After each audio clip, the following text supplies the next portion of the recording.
Низ цела Европа минатата година граѓаните изразија лутина заради потезите на владите во обид да го стабилизираат еврото. Во Грција имаше вистински улични борби кога Атина ги објави новите мерки за решавање на ситуацијата со долгот, за да добие пакет помош од Европската унија и Меѓународниот монетарен фонд. Демонстрации во Париз и Брисел ја обележаа зимата на незадоволство. Но и покрај сето тоа, германската канцеларка Ангела Меркел изгледа верува во еврото. Das vereinte Europa ist der Garant. Обединета Европа е гарант на нашиот мир и слобода. Еврото е основа на нашиот просперитет. На Германија и треба Европа и нашата заедничка валута. На почетокот на 2011-та Естонија стана 17-та држава и прва поранешна Советска република што се приклучи на еврото.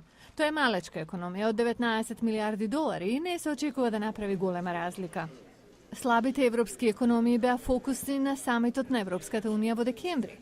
Тогаш лидерите се согласија на заедничка стратегија за решавање на должничките проблеми, но тоа ќе влезе во сила дури за 3 години. Некои аналитичари, како Майкл Хјусон од CMC Markets, не се оптимисти. Ништо краткорочно не е решено. Проблемите ќе продолжат и во 2011-та.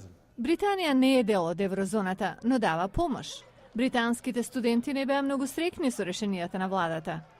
Тие и граѓаните низ цела Европа ветуваат нови демонстрации во 2011-та. Една од опциите што се предлагаат е издавање еврообврзници за да се распореди ризикот, но посилните економии како Франција и Германија се против. Германија, особено затоа што се уште плаќа за реунификацијата. Со оглед на фактот што Германија е дом на Европската централна банка и најсилна економија во Европа, сите очи сега се вперени таму.